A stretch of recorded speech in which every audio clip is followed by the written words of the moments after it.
आज हम बात करेंगे एक ऐसी बीमारी की जिसके नाम से आज भी बहुत से लोग घबरा जाते हैं। स्वाइन फ्लू यानी H1N1। पिछले कुछ समय से दिल्ली समेत देश के कई हिस्सों में इन्फ्लुएंजा और H1N1 के मामलों में बढ़ोतरी की खबरें सामने आ रही हैं और इसी के साथ सोशल मीडिया पर कई तरह के दावे भी तेजी से वायरल हो रहे हैं। कहीं कहा जा रहा है कि कोई नया और बेहद खतरनाक स्ट्रेन आ गया है, तो कहीं लोग इसे किसी नई महामारी की शुरुआत बता रहे हैं। लेकिन आखिर सच्चाई क्या है? क्या भारत में सचमुच H1N1 का कोई नया स्ट्रेन फैल रहा है? ICMR ने इस बारे में क्या कहा है? इसके लक्षण कैसे पहचाने? सामान्य जुकाम और H1N1 में क्या अंतर है? ये संक्रमण कितनी तेजी से फैलता है? किन लोगों को इससे सबसे ज्यादा खतरा है? घर पर बीमार पड़ने के बाद क्या करना चाहिए? कौन सी दवा डॉक्टर दे सकते हैं? एंटीबायोटिक कब काम करती है और कब नहीं? फ्लू वैक्सीन कितनी ज़रूरी है? और सबसे अहम सवाल, कब तक घर पर रहकर इलाज किया जा सकता है और किस हालत में तुरंत अस्पताल जाना चाहिए? इसलिए इस वीडियो को आखिर तक ज़रूर देखिए, क्योंकि सही जानकारी ही किसी भी बीमारी से बचाव का सबसे मजबूत हथियार है। सबसे पहले समझते हैं कि आखिर स्वाइन फ्लू है क्या। स्वाइन फ्लू का वैज्ञानिक नाम H1N1 है और ये इन्फ्लुएंजा ए वायरस का एक प्रकार है। 2009 में H1N1 के एक नए रूप के कारण दुनिया में महामारी फैली थी। उस समय इसे स्वाइन फ्लू कहा गया क्योंकि इसके वायरस में ऐसे अनुवंशिक हिस्से पाए गए थे जो पहले स्वरों में पाए जाते हैं। स्वर जो होते थे उसमें पाया जाता था। स्वर में पाए जाने वाले इन्फ्लुएंजा वायरस से जुड़े हुए थे, लेकिन 2009 के बाद ये वायरस इंसानों में लगातार सर्कुलेट करता रहा और धीरे धीरे मौसमी इन्फ्लुएंजा का हिस्सा बन गया। यानी आज H1N1 कोई बिल्कुल नया या अनजान वायरस नहीं है। ये हमारे सांस के तंत्र को प्रभावित करता है और नाक, गले और फेफड़े में संक्रमण पैदा कर सकता है। बहुत से स्वस्थ लोगों में इसका जो इन्फेक्शन है हल्का रहता है और कुछ दिनों में व्यक्ति ठीक हो जाता है, लेकिन कुछ लोगों में यही फ्लू गंभीर रूप ले सकता है और निमोनिया, सांस लेने में परेशानी या दूसरी जटिलताएं पैदा कर सकता है। इसलिए H1N1 को लेकर दो गलतियां बिल्कुल नहीं करनी चाहिए। पहली, बिना वजह घबराना और दूसरी, इसे पूरी तरह सामान्य समझकर नज़रअंदाज कर देना। अब बात करते हैं अगस्त 2026 में भारत की मौजूदा स्थिति की। दिल्ली में इस साल H1N1 और इन्फ्लुएंजा ए के मामलों में बढ़ोतरी की रिपोर्ट सामने आई है। इसी तरह कर्नाटक में भी हजारों मामलों की रिपोर्ट सामने आने की बात कही गई है और मुंबई, चेन्नई, केरल और देश के कुछ दूसरे हिस्सों में भी फ्लू जैसे मरीज बढ़ने की खबरें सामने आई है। लेकिन यहाँ एक बेहद ज़रूरी बात समझना है। केस बढ़ने का मतलब ये नहीं कि कोई नई महामारी शुरू हो गई है। सोशल मीडिया पर नए स्ट्रेन को लेकर कई दावे किए जा रहे हैं, लेकिन ऐसे दावों को बिना जांचे परखे शेयर करना लोगों में अनावश्यक डर पैदा कर सकता है। उपलब्ध आधिकारिक जानकारी के अनुसार मौजूदा H1N1 वायरस को किसी बिल्कुल नए और अज्ञात वायरस के रूप में नहीं देखा जा रहा है। जिस वायरस की पहचान की जा रही है वो H1N1 PDM09 लाइन से जुड़ा हुआ है और इस तरह के वायरस पहले से ही मौसमी इन्फ्लुएंजा में सर्कुलेट करते रहे हैं। इसलिए अगर सोशल मीडिया पर कोई ये दावा करे कि कोई ऐसा नया वायरस आ गया है जिसके खिलाफ किसी के पास सुरक्षा नहीं है, तो तुरंत उस दावे पर विश्वास ना करें। स्वास्थ्य एजेंसियां लगातार वायरस की निगरानी कर रही हैं और राज्यों को सर्विलांस बढ़ाने और ज़रूरी सावधानी बरतने की सलाह दी जाती रही है। इसका मतलब साफ है, मामलों में बढ़ोतरी को गंभीरता से लिया जा रहा है, लेकिन आम लोगों के लिए संदेश यह है कि घबराने का नहीं बल्कि सतर्क रहने का है। अब आते हैं सबसे महत्वपूर्ण हिस्से पर, H1N1 के लक्षण। इसके लक्षण काफ़ी हद तक सामान्य फ्लू जैसे होते हैं और कई बार अचानक शुरू हो जाते हैं। तेज़ बुखार इसके जो प्रमुख लक्षणों में शामिल है। इसके साथ ठंड लगना या कभी-कभी सूखी खांसी, गले में खराश, सिर दर्द, नाक बहना या नाक बंद होना, शरीर और मांसपेशियों में दर्द, जोड़ों में दर्द और सबसे ज़्यादा थकान और कमजोरी जैसे लक्षण दिखाई दे सकते हैं। कुछ लोगों में आंखों में दर्द या बेचैनी भी हो सकती है। बच्चों में कभी कभी उल्टी और दस्त जैसे लक्षण भी दिखाई दे सकते हैं। अब सवाल यह है कि आम जुकाम और H1N1 में फर्क कैसे करें। सामान्य जुकाम में लक्षण अक्सर धीरे धीरे आते हैं और बुखार बहुत हल्का हो सकता है या बिल्कुल नहीं भी हो सकता है, जबकि फ्लू में बुखार ज़्यादा तेज हो सकता है, शरीर में दर्द ज़्यादा महसूस हो सकता है और जो व्यक्ति अचानक काफ़ी कमज़ोर और बीमार महसूस कर सकता है। लेकिन सिर्फ लक्षण देखकर यह पक्का नहीं कहा जा सकता कि किसी व्यक्ति को H1N1 ही है, क्योंकि कई दूसरे वायरस भी मिलते जुलते लक्षण पैदा कर सकते हैं। ज़रूरत पड़ने पर डॉक्टर जांच की सलाह दे सकते हैं। अब सबसे ज़रूरी बात, खतरे के संकेत। अगर मरीज को सांस लेने में परेशानी हो रही है, सांस फूल रही है, सीने में दर्द या दबाव महसूस हो रहा है, होंठ या चेहरा नीला पड़ रहा है, ऑक्सीजन का स्तर गिर रहा है, लगातार तेज बुखार बना हुआ है, मरीज बहुत ज़्यादा सुस्त या भ्रमित हो रहा है, बेहोशी जैसी स्थिति हो रही है या उसकी हालत तेजी से बिगड़ रही है, तो घर पर इंतज़ार नहीं करना चाहिए। बच्चों में अगर बच्चा दूध या पानी नहीं पी रहा है, बार बार उल्टी कर रहा है, पेशाब बहुत कम हो रहा है, बहुत ज़्यादा सुस्त है या सांस लेने में परेशानी हो रही है, तो तुरंत डॉक्टर या अस्पताल से संपर्क करना चाहिए। सामान्य तौर पर फ्लू के लक्षण संक्रमण के कुछ दिनों के भीतर ही दिखाई दे सकते हैं और बहुत से लोग करीब 1 सप्ताह में बेहतर होने लगते हैं, लेकिन हर व्यक्ति में बीमारी का असर अलग अलग हो सकता है। आप समझते हैं कि H1N1 फैलता कैसे है। इन्फेक्टेड व्यक्ति जब खांसता, छींकता या बात करता है तो उसके सांस के स्राव के कण आसपास के लोगों तक पहुंच सकते हैं। पास मौजूद व्यक्ति इन्हें सांस के जरिए अंदर ले सकता है और इन्फेक्शन हो सकता है। संक्रमित व्यक्ति के हाथों या उसके आसपास की कुछ सतहों को छूने के बाद अपने मुंह, नाक या आंखों को छूना भी संक्रमण फैलने में भूमिका निभा सकता है। इसलिए जब किसी इलाके में फ्लू के मामले बढ़ रहे हो तो भीड़-भाड़ वाली जगहों पर अतिरिक्त सावधानी रखना समझदारी है। अब सवाल यह है कि किसे H1N1 से गंभीर बीमारी का ज़्यादा खतरा हो सकता है। छोटे बच्चे, खासकर 5 साल से कम उम्र के बच्चे, बुजुर्ग, गर्भवती महिलाएं और कुछ पुरानी बीमारियों से जूझ रहे लोगों में गंभीर फ्लू का जोखिम ज़्यादा हो सकता है। डायबिटीज़, अस्थमा, हृदय रोग, किडनी की बीमारी, फेफड़ों की बीमारी या कमज़ोर इम्यून सिस्टम वाले लोगों को विशेष सावधानी बरतनी चाहिए। कैंसर का इलाज करा रहे या ऐसी दवाएं लेने वाले लोगों में भी डॉक्टर की सलाह लेना महत्वपूर्ण है, जो प्रतिरक्षा सिस्टम को प्रभावित करती है। लेकिन इसका मतलब ये नहीं कि इन लोगों को फ्लू होने पर गंभीर बीमारी निश्चित है। इसका मतलब सिर्फ इतना है कि इनके मामले में बीमारी के शुरुआती लक्षणों को नज़रअंदाज नहीं करना चाहिए और ज़रूरत पड़ने पर डॉक्टर से जल्दी सलाह ले लेनी चाहिए। अब बात करते हैं बचाव की, क्योंकि किसी भी बीमारी में बचाव इलाज से बेहतर होता है। H1N1 और दूसरे मौसमी फ्लू से बचाव के लिए सबसे महत्वपूर्ण उपायों में से एक है फ्लू वैक्सीन। मौसमी इन्फ्लुएंजा वैक्सीन में H1N1 जैसे वायरस के खिलाफ सुरक्षा शामिल हो सकती है और हर साल वैक्सीन की संरचना को उस समय सर्कुलेट कर रहे वायरस के अनुरूप अपडेट किया जा सकता है। खासकर हाई रिस्क ग्रुप के लोगों को अपने डॉक्टर से सलाह लेकर फ्लू वैक्सीन के बारे में जानकारी ज़रूर लेनी चाहिए।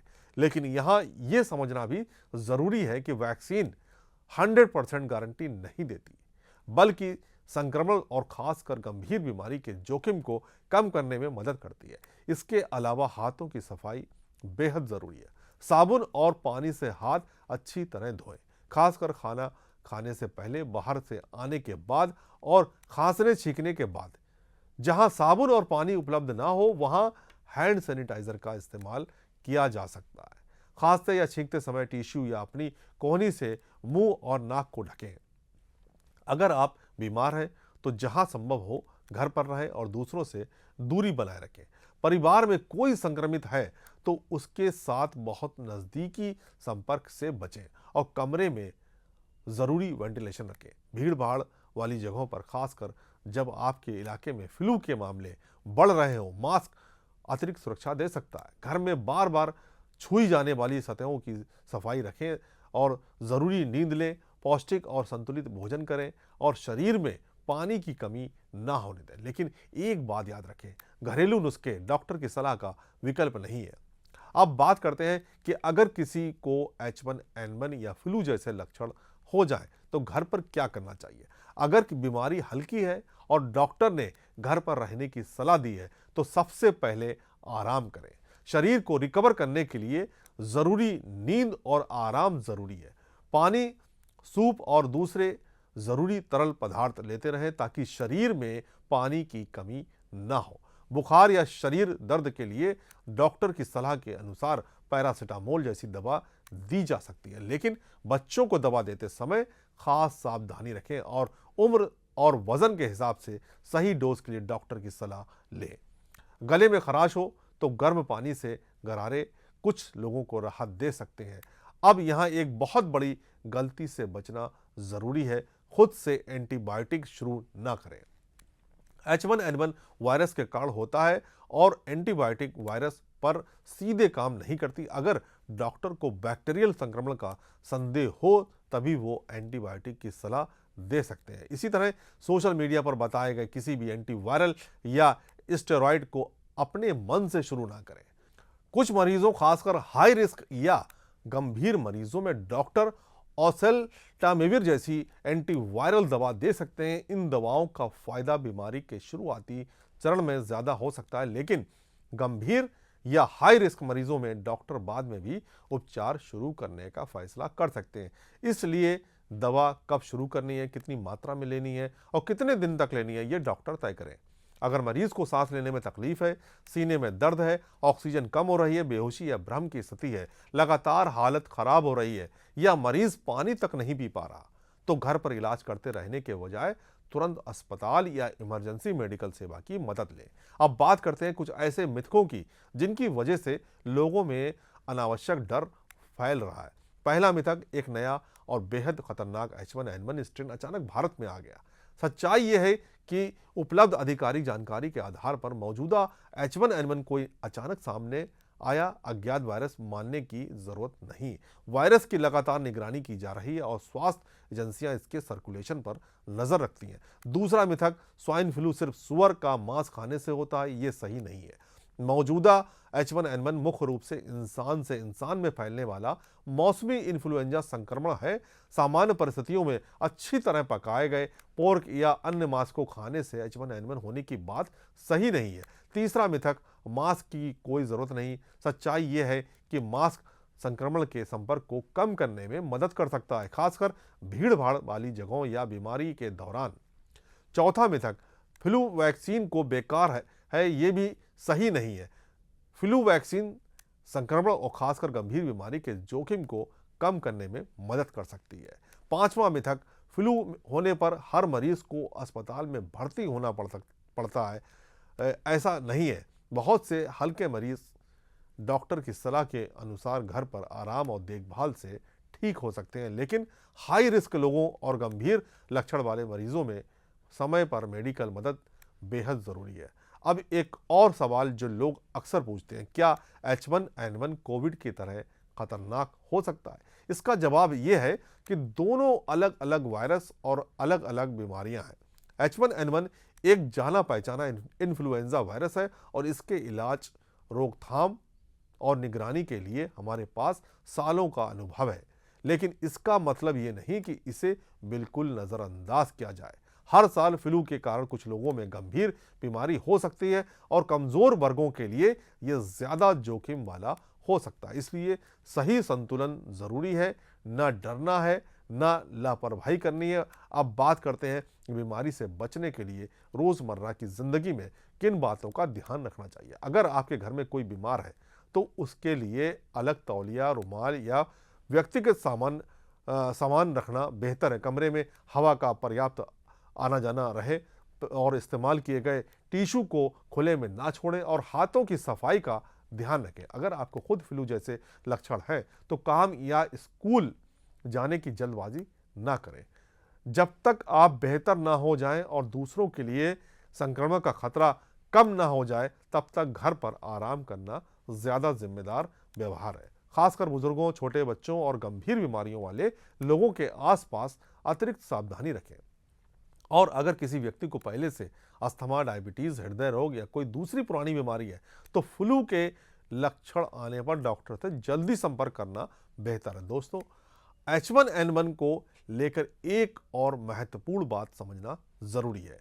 हर बुखार H1N1 नहीं होता। भारत में कई तरह के वायरस इस फ्लू जैसे लक्षण पैदा कर सकते हैं, इसलिए केवल बुखार, खांसी या शरीर दर्द देखकर खुद को H1N1 मरीज मान लेना सही नहीं है। अगर डॉक्टर को जांच की जरूरत लगेगी तो वो टेस्ट की सलाह देंगे। इसी तरह किसी रिपोर्ट में H1N1 पॉजिटिव आने का मतलब भी ये नहीं है कि हर मरीज की हालत गंभीर हो। बीमारी की गंभीरता व्यक्ति की उम्र, स्वास्थ्य स्थिति, इम्यूनिटी और दूसरे जोखिम कारकों पर निर्भर करती है। इसलिए मरीज की हालत को देखकर डॉक्टर निर्णय लेते हैं। अब इस पूरे वीडियो में सबसे ज़रूरी मैसेज एक बार फिर समझ लीजिए कि H1N1 कोई रहस्यमयी नई बीमारी नहीं है। ये इन्फ्लुएंजा ए वायरस का एक जाना पहचाना प्रकार है जो अब मौसमी इन्फ्लुएंजा का हिस्सा है। भारत के कुछ हिस्सों में मामलों में बढ़ोतरी जरूर है, चिंता का विषय है, लेकिन केवल आंकड़े बढ़ने से घबराने की जरूरत नहीं है। हमें सतर्क रहना है, अपने आसपास के लोगों का ध्यान रखना है और आधिकारिक जानकारी पर भरोसा करना है। अगर आपको तेज बुखार, खांसी, गले में खराश, शरीर दर्द और अचानक कमजोरी जैसे लक्षण हैं तो डॉक्टर से सलाह लें, खासकर अगर आप हाई रिस्क ग्रुप में आते हैं। अगर सांस लेने में परेशानी, सीने में दर्द, ऑक्सीजन कम होना, बेहोशी, भ्रम या तेजी से बिगड़ती हालत जैसे खतरे के संकेत दिखाई दें तो तुरंत मेडिकल मदद लें। अपने मन से एंटीबायोटिक या एंटीवायरल दवा शुरू ना करें।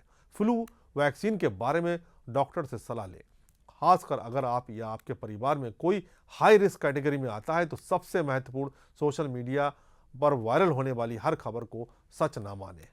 स्वास्थ्य से जुड़ी जानकारी के लिए ICMR, स्वास्थ्य मंत्रालय, राज्य स्वास्थ्य विभाग और योग्य डॉक्टरों जैसे विश्वसनीय स्रोतों पर भरोसा करें, क्योंकि बीमारी से लड़ाई सिर्फ दवाओं से नहीं, सही जानकारी से भी लड़ी जाती है। स्वाइन फ्लू यानी H1N1 से घबराने की जरूरत नहीं है, लेकिन सावधानी जरूरी है। सही समय पर लक्षणों की पहचान, जरूरत पड़ने पर डॉक्टर से सलाह, हाई रिस्क लोगों की विशेष देखभाल, अच्छी हाइजीन और वैक्सीनेशन के बारे में सही जानकारी, ये सभी कदम हमें सुरक्षित रखने में मदद कर सकते हैं। अगर आपको ये जानकारी उपयोगी लगी हो तो वीडियो को लाइक करें, शेयर करें और हमारे चैनल को सब्सक्राइब जरूर करें। अगर आपके मन में H1N1, इसके लक्षण, वैक्सीन, जांच या इलाज को लेकर कोई सवाल है तो कमेंट में ज़रूर पूछिए। याद रखिए, डर नहीं, जागरूकता ज़रूरी है, अफवाह नहीं, आधिकारिक जानकारी ज़रूरी है और बीमारी को छिपाना नहीं। समय पर डॉक्टर से सलाह लेना ज़रूरी है। स्वस्थ रहें, सुरक्षित रहें और अपने परिवार का ख्याल रखें। जय हिंद।